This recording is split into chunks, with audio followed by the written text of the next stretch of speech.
Pinutakti ng iba't ibang reaksyon at komento sa social media, lalo na sa TikTok, ang lumang video kung saan makikita raw na tila inaambaan ni Danielle Padilla ang ex-girlfriend na si Catherine Bernardo noong sila pa, at magkasamang dumalo sa ABS-CBN Ball.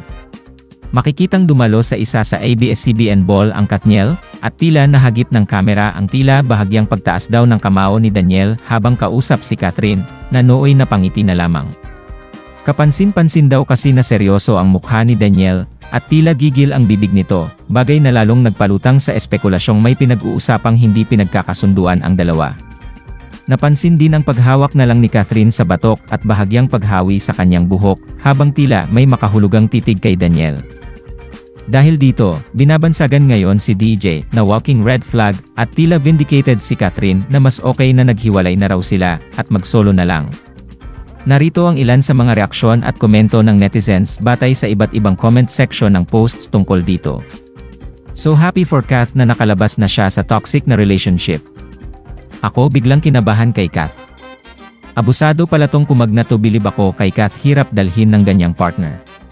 Ever since di talaga ako fan ng kumagnato, saksakan ng yabang, akala mo kung sino, buti na lang hiniwalayan ni Kath Filingero.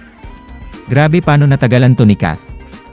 Mata ni Kath na napahiya, pero gusto pa din ipakita na okay siya, subalit pagtatanggol naman ng fans at supporters ng Katniel at ni Danielle.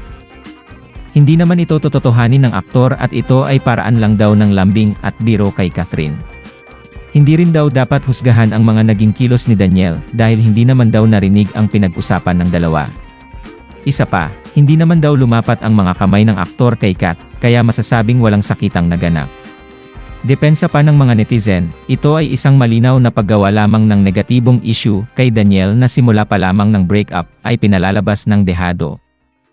Samantala, wala pang tugon, reaksyon, o pahayag ang kampo ni Catherine at Danielle tungkol sa isyung ito.